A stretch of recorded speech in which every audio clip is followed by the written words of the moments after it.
Econnews est à Lyon, dans le quartier de Confluence, un quartier qui se réinvente, à l'image de la métropole de Lyon, qui avec ses 2,2 millions d'habitants a su rester dynamique. En 15 ans, le nombre d'emplois a bondi de 20% sur le territoire, alors qu'il n'a augmenté que de 13% en France. Et le Grand Lyon entend poursuivre son développement. Gérard Collomb, président de la métropole, et David Kimmelfeld, premier vice-président de la métropole en charge de l'économie, nous ont présenté les grandes lignes directrices du développement économique pour les 5 années à venir. Évidemment, sur les secteurs de pointe, nous sommes excellents dans le domaine de la santé, mais il faut que ça continue. Nous sommes excellents dans le domaine de la chimie-environnement, de tout ce qui est lié à ce qu'on appelle maintenant les clean tech. Il faut que ça continue.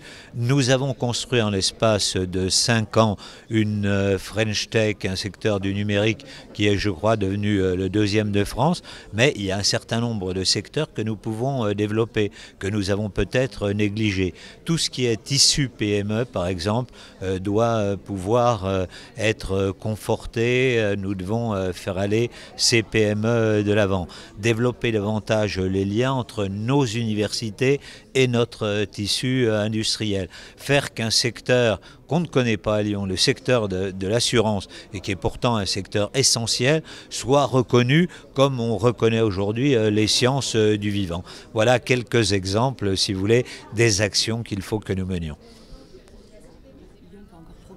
Alors les grands enjeux, il y en a plusieurs. Il y a d'abord un enjeu autour des PME. On sent bien que ce sont les PME qui créent l'emploi. Et les PME, aujourd'hui, elles rencontrent, mais comme hier d'ailleurs, et pas simplement à l'échelle de la métropole, un certain nombre de difficultés. Le développement à l'international, la difficulté aussi à faire le lien avec la recherche publique. Comment est-ce que finalement les PME peuvent bénéficier finalement des atouts de la recherche publique, c'est difficile pour elles. Et puis la troisième faiblesse, c'est les ressources humaines, c'est comment est-ce qu'on trouve finalement les talents sur notre territoire, comment on forme les gens à l'évolution de ces entreprises. Donc voilà un enjeu, c'est les PME.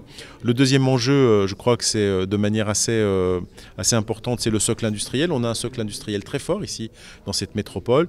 Nous sommes sans doute avec Toulouse la métropole où le pourcentage d'emplois industriels est le plus important ramené à l'échelle des emplois de la métropole. Il faut qu'on puisse continuer à maintenir ce socle industriel, à le développer. Voilà un des enjeux. On le fera pas simplement en regardant les choses, mais en boostant l'innovation, en créant les conditions pour que des centres de recherche et développement se développent sur notre territoire. C'est comme ça que l'on tiendra le socle industriel et qu'on pourra le développer. Il y a un troisième enjeu, c'est l'attractivité. Aujourd'hui, beaucoup de territoires ont développé des dispositifs pour attirer des touristes, attirer des entreprises. On était très en pointe, nous le sommes encore, mais je pense qu'il faut tenir compte de la concurrence et de l'environnement européen. Et il nous faut encore améliorer ces dispositifs pour continuer à être très attractifs. Puis il y a un dernier enjeu, c'est aujourd'hui, si on veut développer tout ça, il faut de la créativité. Et on voit bien qu'aujourd'hui, on est dans un phénomène d'horizontalité, de verticalité. Et pour ça, il faut que notamment nos industries créatives, nos industries numériques aillent irriguer l'ensemble des filières. Aujourd'hui, cette métropole, elle est vous le savez, en matière de création d'entreprises, par exemple, après l'Île-de-France, la première métropole en termes de création, puisque nous créons ici, se crée plus exactement, un peu plus de 15 000 entreprises par an. Donc nous sommes la première métropole en matière de création d'entreprises. Nous sommes sans doute la métropole qui concentre le plus d'emplois industriels, je l'ai dit aussi tout à l'heure. Donc voilà, c'est ce qui émerge aussi au sud. Et puis nous sommes aussi la métropole sans doute qui est la plus attractive en matière de création et d'entreprises qui viennent s'installer sur le territoire. La DERLI, qui est notre agence de développement, qui contribue aux installations d'entreprises, a de beaux succès puisqu'on frise par an les 100 entreprises qui viennent de l'extérieur s'implanter voilà, un peu dans le paysage.